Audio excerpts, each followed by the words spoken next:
আসসালামু আলাইকুম। আজকে কুয়েটে আমাদের সাধারণ শিক্ষার্থীদের সাথে আমাদের ছাত্রদলের যে সমস্যাটা হইছে, এই সমস্যাটা এটাই বোঝায় যে জুলাই গণ অভ্যুত্থানে আমাদের সাধারণ শিক্ষার্থীরা, আমাদের সাধারণ মানুষ, আমাদের ছাত্র জনতা যে বিজয় আনছে, যে বিপ্লব আনছে, সেই বিপ্লবের কোমর ভেঙে গেছে। সেই বিপ্লব আরো আগে ভাগাভাগি হয়ে গেছে। এখন লাস্ট যেটুকু ছিল সেটাও এখন ভেঙে গেছে। আমার মনে হচ্ছে সব জায়গাতেই কিন্তু বিএনপি একটু বাড়াবাড়ি বেশি করতেছে।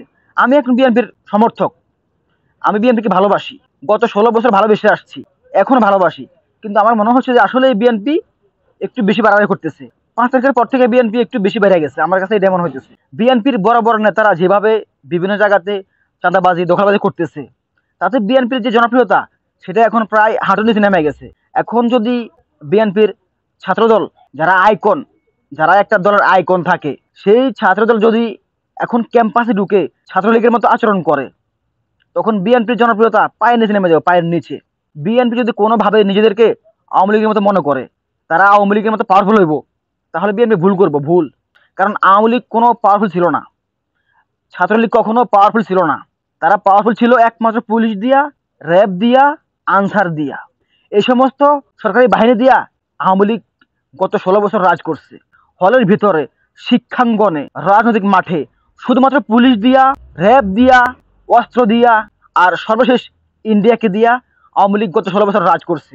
এখন যদি বিএনপি নিজেদেরকে আওয়ামী লীগের জায়গায় নিয়ে থাকে, তারা যদি মনে করে তারা আওয়ামী লীগের মতো পাওয়ারফুল, তাহলে তারা ভুল করবে। কারণ আওয়ামী লীগের পিছনে পুলিশ ছিল, বিভিন্ন বাহিনী ছিল, আর বিএনপির পিছনে কিন্তু কেউ নাই। সুতরাং এটা বিএনপিকে এটা বোঝা উচিত। ৫ তারিখের পর থেকে যা শুরু করছে সারা দেশে, বিভিন্ন ব্যবসায়িক প্রতিষ্ঠান, বিভিন্ন টেম্পো স্ট্যান্ড, সিএনজি বাস, বিভিন্ন ফ্লাইওভার, সব জায়গাতে বড় বড় বড় বড় কোম্পানিতে, বড় বড় জায়গাতে চাঁদাবাজি, টেন্ডারবাজি, ডাকাতি যা করতেছে, তাতে আমার মনে হচ্ছে বিএনপির যে জনপ্রিয়তা ছিল সেটা এখন হাঁটুর নিচে নেমে গেছে।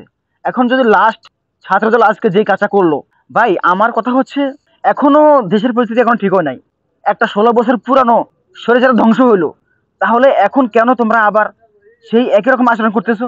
মানুষ তো এখন পুরা হিটে আছে। যারা আন্দোলন করছে, যে শিক্ষার্থীরা, সেই শিক্ষার্থীরা এখনো মাঠে আছে। তাহলে তোমরা বিএনপির ছাত্রদল, তোমরা কোন জায়গায় ভালো হয়েছো ভাইয়া? তোমাকে লগে তোমাদের আগে যারা ছিল, সেই হাসনাতরা, সেই সাদিসরা, সেই সমন্বয়করা, তারা এখনো মাঠে আছে। তাহলে তোমরা কোন জায়গায় ভালো হয়েছো? তোমরা এখনই তাদের গায়ে হাত দাও। এ সমস্ত ধান্দাবাজি, চাঁদাবাজি, দখলবাজি, এগুলা বাদ না দিলে বিএনপি কখনো দেশের ক্ষমতায় আসতে পারবে না। সুতরাং ছাত্রদল, যুবদল, তোমরা যে যে দল আছো, তোমরা আল্লাহর হস্তে ভাইয়া দাদাগিরি বন্ধ করো। দাদাগিরি দাদাগিরি এখন আর মানুষ খায় না। আগে ছিল ছাত্রলীগ, এখন তোমরা যদি সেই জায়গায় নিয়ে সেই জায়গায় যাও, তোমরা আবারও সেই রাম দাও, আবার সেই হেলমেট নিয়ে তোমরা বাসে যাও, শিক্ষাঙ্গনে যাও, তাহলে ভাইয়া তোমাদের জন্য বাংলাদেশ না, তোমাদের জন্য সেই আওয়ামী লীগের পথ আছে। তোমরা সেই পথে নেমে যাও।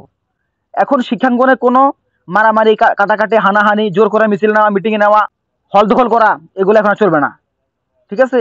আমরা যারা বিএনপিকে ভালোবাসি, সাধারণ মানুষ, আমাদের মন থেকে তোমরা অলরেডি উঠে গেছো। যেটুকু বাকি আছে এটুকু ধরে রাখো। ঠিক আছে? শিক্ষার্থীদের সাথে মিলেমিশে চলো, তাদেরকে শত্রু না মনে করে তাদেরকে বন্ধু মনে করো। ঠিক আছে?